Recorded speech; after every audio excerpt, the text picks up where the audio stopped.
And when I started on this new path, that's when everything for me expanded and opened up. And that's when I was able to leave my full-time job for my new music dream. Well, welcome to the podcast today. Today, our guest is Tiamo De Vettori. So he is here. For those that don't know Tiamo, he's performed. He's a singer songwriter. He's performed for tens of thousands of people. I know you've had audiences up of well over 15,000 people. Tiamo, probably bigger than that. You've been on. I think say you've been on like Fox, CBS, NBC, MSNBC, a whole bunch of different places as well. But what I think I find most interesting is you've been kind of that struggling musician, and I believe you walked away from music for a while and kind of had a complete point where you're like, this can't be possible to make money as a musician, and now you're making music full time. And not only that, what I'm so impressed with is you're teaching others how to do that and helping them believe in themselves, which I love. And to add to that, you're an amazing father. You've got just the cutest little girl and family. And so welcome to the show. But Tiamo, maybe fill in the rest of the blanks there and give us a little bit about your story and how you got started in music. Yeah, thank you so much for that kind intro, Jason. And the way I got started was through a lot of resistance, actually, because growing up, my dad was a singer-songwriter, and he's done it for a full-time living most of his life. And eventually, like, I didn't want to follow in his footsteps. I wanted to create my own trail and path. And so I stopped doing music. But in time, the music found me, so like growing up, I was doing more classical piano and played flute, and I was in marching band, and I was like those kind of things. Then I just like stopped with music, but then I didn't know that I had this inner songwriter in me. And when I discovered that, that to me was so much more inspiring. And so I started writing my own songs and performing them. And it was an incredible experience, as I started doing it at open mics and coffee shops, and then eventually, bars and clubs and hotels and things like that. And so there was this new singer-songwriter dream that was born. And, that eventually led to like, wow, I should probably record some of these songs. And then I should probably sell some. I should probably come out with an album, like maybe I should get radio play at some point. And then, it became about growing a fan base. And initially, I just felt like, oh, this is something that I love to do. I didn't think of it as a career because I had a whole other career. But as I got deeper and deeper into this passion and this purpose with my message and my music, I started to become more serious about doing it full time. And I didn't quite know how, because most musicians I was surrounded by were struggling artists, me being one of them. But, I really started to have pretty high aspirations with doing my music, and more importantly, touching a lot more lives with it. And along the way, which I'm sure many of your listeners can relate to, Jason, I started to have, excuse me, I started to have a lot more disappointment and a lot of what we might label as failures in the music industry. Although there was a balance of big victories and accolades, but then I wasn't reaching the big goals that I was striving for. And so ultimately that led to me quitting 3 times, not just once, but 3 times. I was like, I just can't do this anymore. I'm so exhausted. I'm so drained. Like, I don't have it in me anymore. And I had convinced myself that, like, well, maybe music is supposed to be like my side gig or a supplemental, and I just need to grow my professional career in what I was doing. But after that 3rd time I quit, something was different. Something was very different, because I stopped doing music for a year. And the thing is, like, I couldn't turn off the music inside of me. Like, it was still there. I still had all these songs that hadn't been birthed yet. I still like had so much I wanted to say. I still had so much inspiration, like, overflowing. But I kept telling my mind, and especially my ego and my fear, like, well, I'm not going back there, because I can't can't do this again. But then I found a completely new, different way that I've never ever heard of before. And when I started on this new path, that's when everything for me expanded and opened up. And that's when I was able to leave my full-time job for my new music dream. And that was 10 years ago. And then here I am today sharing about that journey and what's worked for me so that other artists could have similar success. So you had a real job. What was your? I'm just curious. What was your career or actual real job career that you My had? real job. Yeah. So I was working in higher education. I worked at 3 different universities and I had multiple jobs on those campuses. Some of them around like early outreach and getting high school students ready for college. Then I was also an admissions counselor and I was a recruiter. And then most recently, I was an academic advisor. And I just felt like that's going to be, I'm just going to like keep growing in that world. But I got really creative as an academic advisor with my vacation time, right? As opportunities started building, I not only had weekends, but then I started taking like 3-day weekends or 4 days and mixing things up so that I could step away from my day job for a little bit to take advantage of these really thriving opportunities that were coming across. And so I was really blessed to then be able to have the confidence to leave.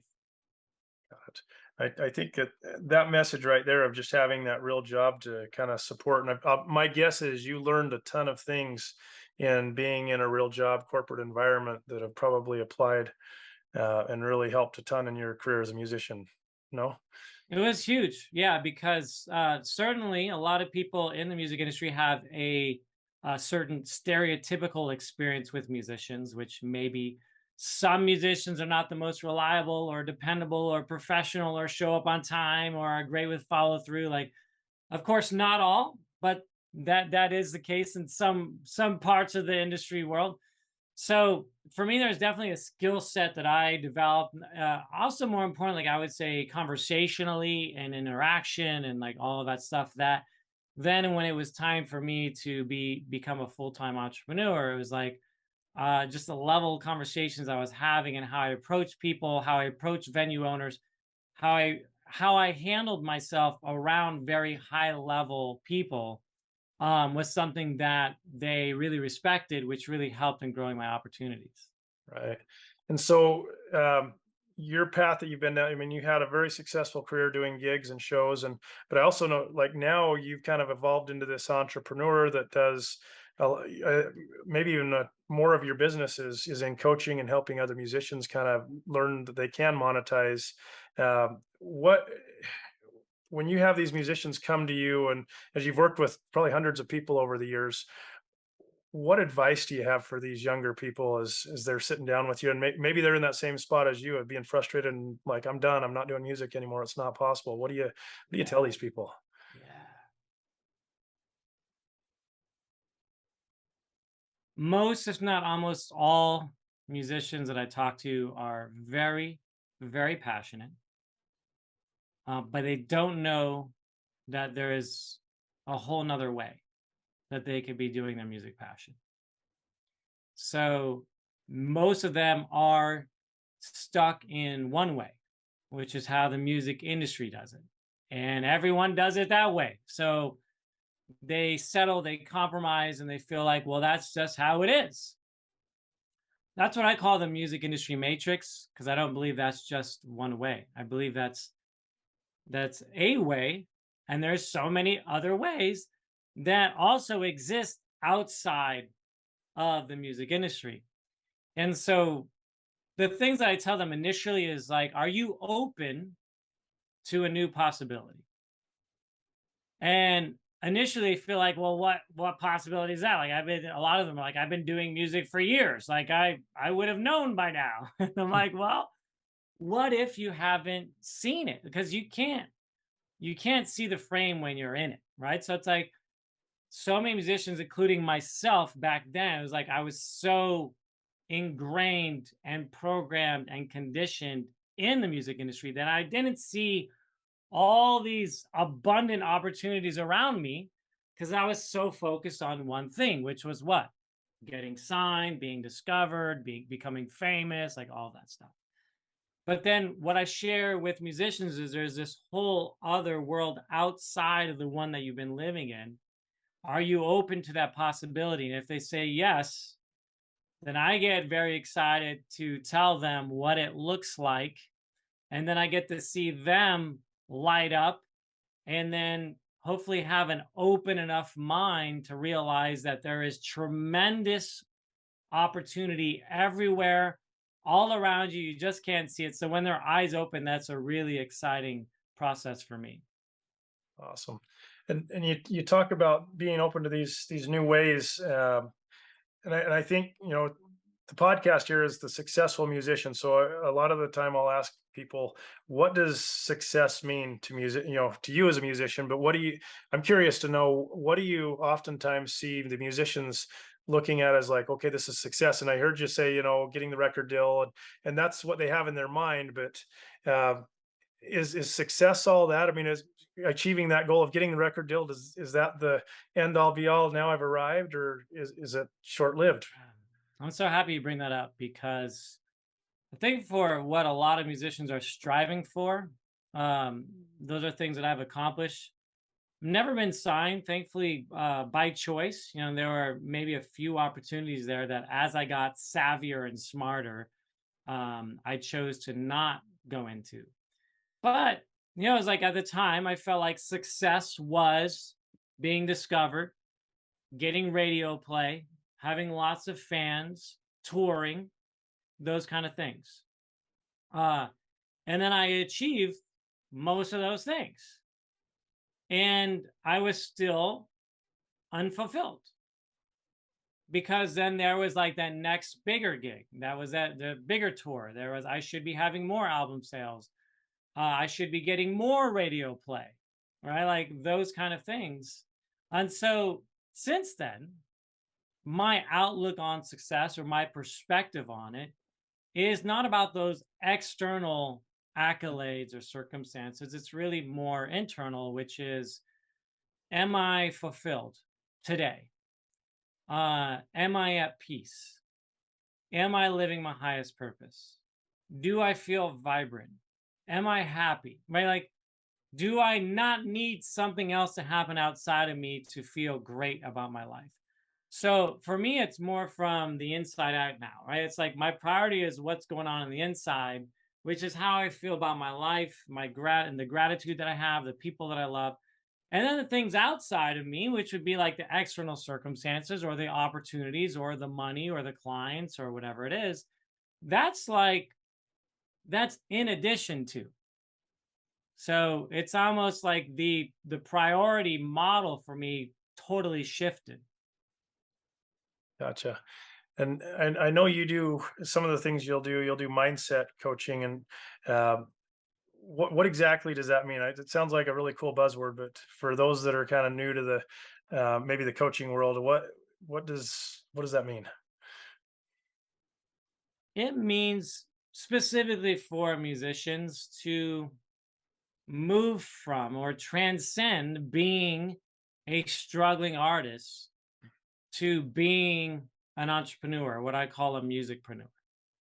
To go from struggling artist mindset to you are a business owner, right? That's making profit, that can scale, that can grow. And the more you scale and grow and profit, the more you can touch and inspire all these people that you've been wanting to reach. Like the more freedom that you have to do it, because you're no longer struggling, but maybe you're thriving. So there is this mindset journey that musicians have to go on, which starts with all of this undoing and unknowing and unprogramming that has to happen from all these years of feeling like this is the only way, like this is just how it is for musicians, we all struggle, to then having an expectation that I can thrive. And that's why I call it a journey, because the undoing has to happen first. And then it's like really this ownership of oh my God, I'm not just a musician, I'm a business owner that is a musician. Like that energy completely changes everything. And then the energy of I can be prosperous with my music passion. I can do it full time. I can be way more successful than I ever imagined. And I can do it on my own, right? Like I don't have to wait to be discovered, which to me is a very reactionary, passive experience where you're just hoping that you're the 1 in 50 million artist that gets discovered and then gets signed, whatever that means anymore. And finally, like I could just like sail away. And it's like, wait a second, instead of waiting, passively waiting for someone to come find you, what if you just found yourself and like created this yourself that you can do right now instead of waiting? So that to me is like really the big mindset piece around it. And I mean, you've had that success. I'm curious, was there kind of one moment, or was there somebody that gave you advice, or was it just school of hard knocks where you failed enough times and all of a sudden you figured it out? Uh, how do you feel? Where was that moment where you feel like you realized I need to be a musicpreneur or a business owner instead of just trying to make pretty songs and feeling bad somebody wasn't listening to them? Yeah, I would say I had two of those moments. So one is when I had this really big comeback concert idea because things started fading with my whole fan base and all my gigs and stuff like that. And so I got booked at this venue that holds over 500 people, and I promoted this concert every day for 6 months. And as it turned out, there were only two people at that gig. And I'm sparing the details, but that was devastating for me. And that's when I felt like I just can't do this anymore. So that was like the breaking point. But then after that, what happened like a year later, right? So I quit my music and everything else, and I'm doing my university work. And but then I ended up going to this business seminar. And I was interested in coaching at the time. I heard a lot about coaching and I started dabbling in it amongst other things. Um, but like I was at this conference and there were a couple thousand people there. Like it's a really big conference. And I was in my seat. And then like the breakthrough happened because I realized that there was no live music at this conference.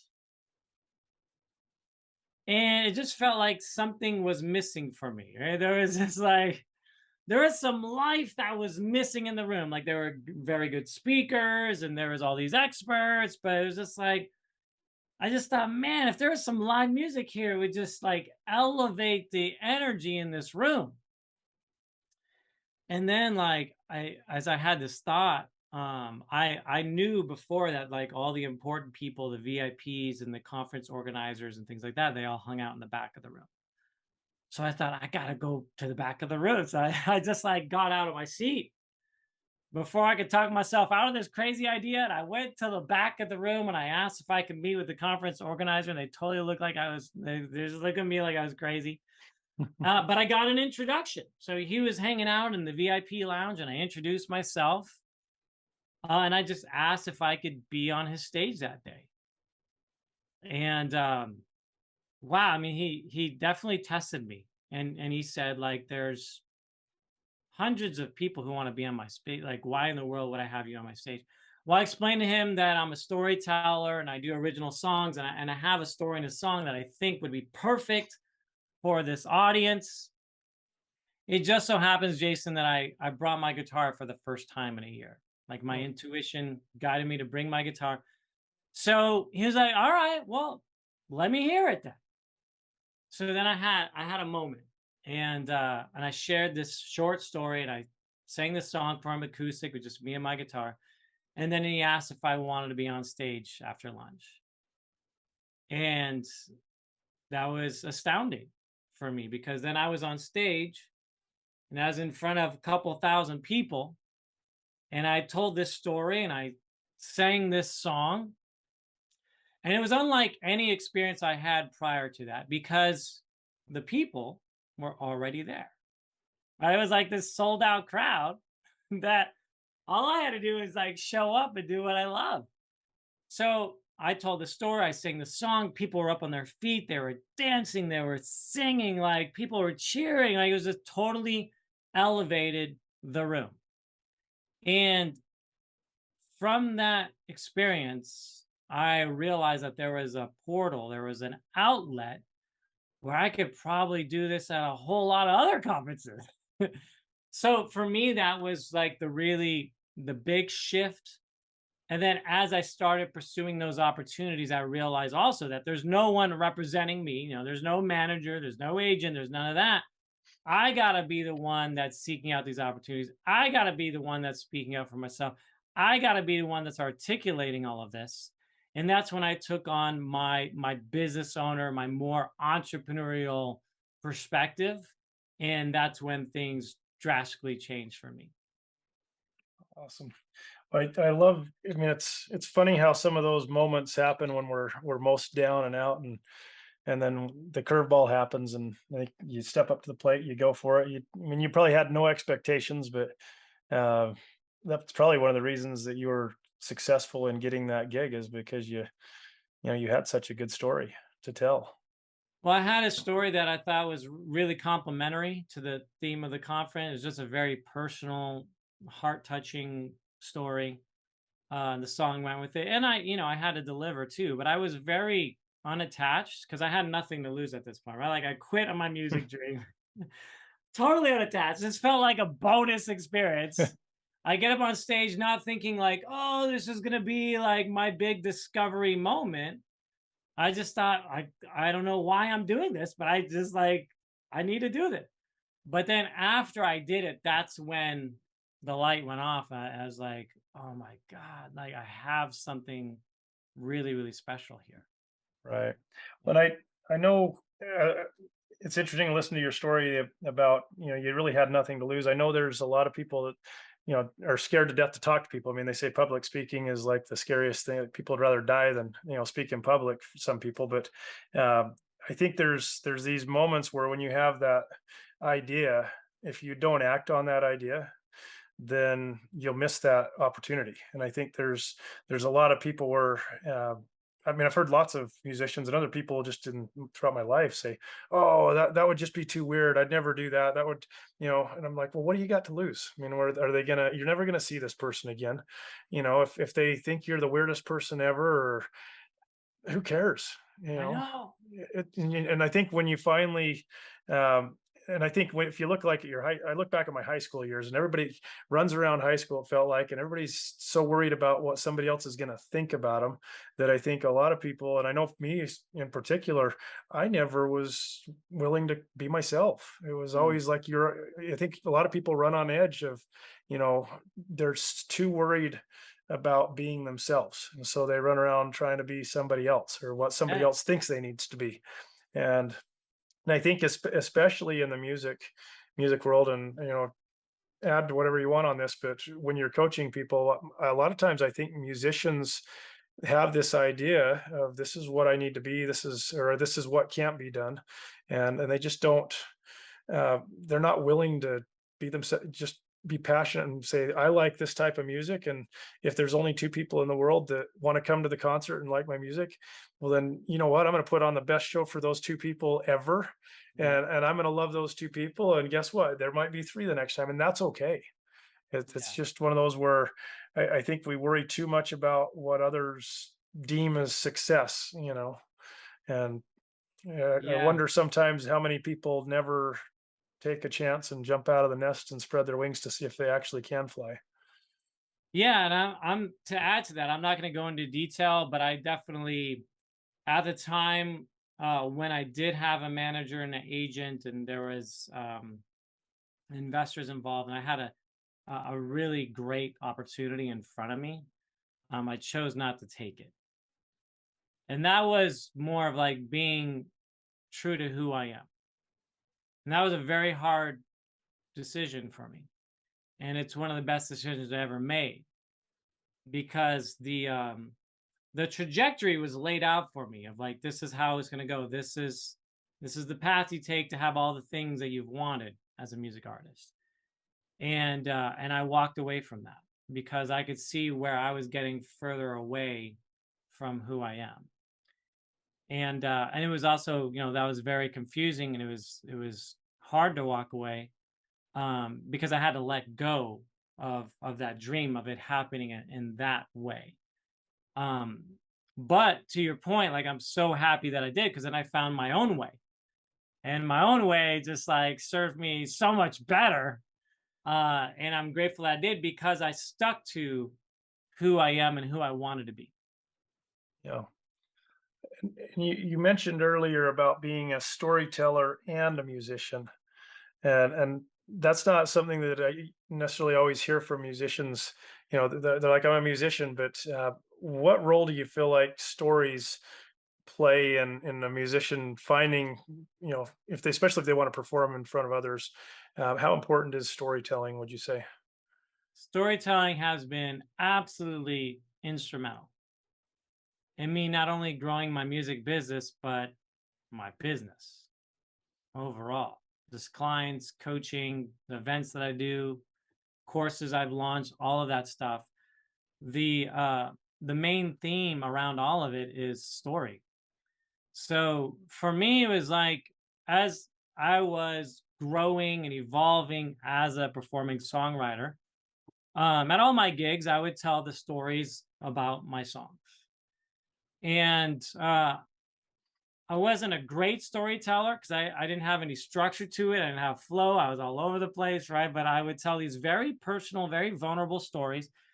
And I found over time, as my fans would share with me, that was their favorite part of my gigs, were the stories. It wasn't even your music. It wasn't even the music. Like, oh, we love the music, but the stories are like our favorite. That's when we were at the edge of our seats, like that kind of thing. And so as I learned, like, I had some friends that were speakers and things like that, and they invited me to come to some of their speaking events and all of that, and I was interested.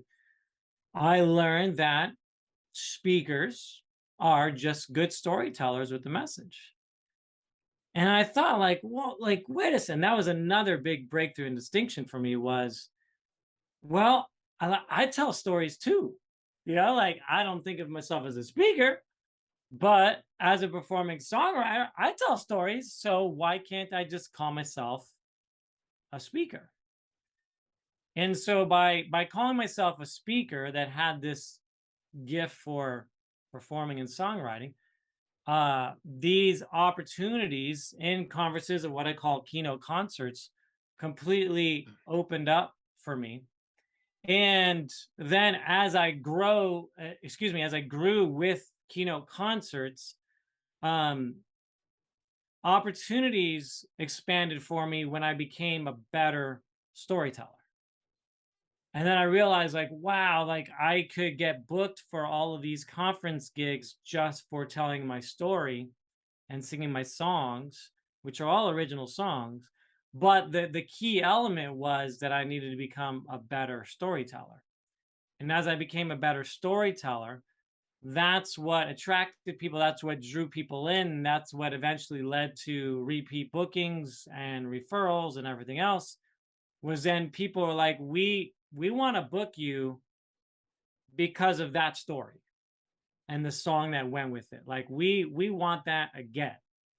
And that would be the thing. That would be the standout. That would be the signature or the highlight moment of these performances, were the stories. And so I discovered the art form and the craft of storytelling to go along with the performance of the songs.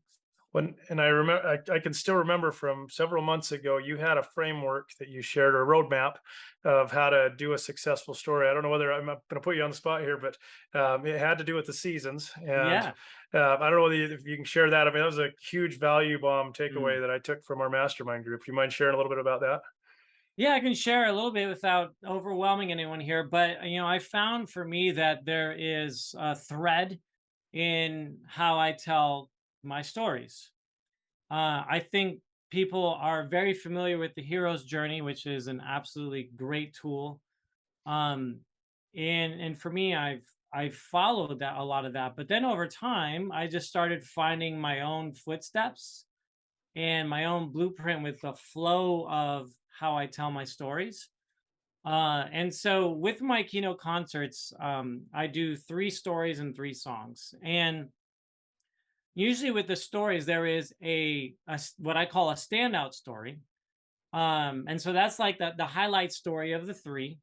And then, I found that there was these steps to the story that I follow that I didn't know I was doing at the time. But then when I sat down, I was like, wow, like look at this progression of how I'm telling the story, which then I call the seasons of your story. So the best way I can put it is these steps is kind of like 6 seasons, right? I mean, there's only 4 seasons, but 2 of them repeat. So it's really like this first season of your story that you tell is the spring. And so really the spring is like when things get started and they blossom and you're just like full of like hope and optimism and everything else. And then we go into summer, which is now you're starting to put this into motion. You're starting to get some results. You're starting to get some confidence. You're getting excited. You're like, oh my, like this is happening, like that kind of thing. Then the fall is, well, along the way, maybe things didn't quite go out as you hope, like they're not developing the way you envisioned. So now a little bit of reality sets in and some adversity is starting to come in. Like that's the fall. So that's the 3rd season. Then the 4th one is winter. And winter is when like the greatest adversity happens, the most vulnerability, and sometimes even the darkness, the struggle, the doubt, the fears, like those kind of things. So then that happens, and that is the most vulnerable part of your story. And I can tell you that that is the part of the story that most people want to leave out, but it's actually the number one thing you want to leave in. Like you never take out that part, because that's where we show our humanity, and that's when we have a much deeper connection with our audiences through that story. So then, there's the winter. And then what do we have, after winter is we have spring again.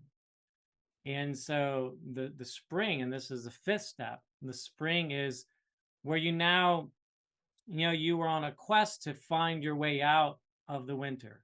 And there were new possibilities.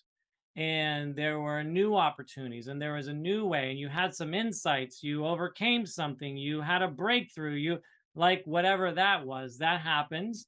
And so that's the spring. And then now from the spring, we leap back into summer.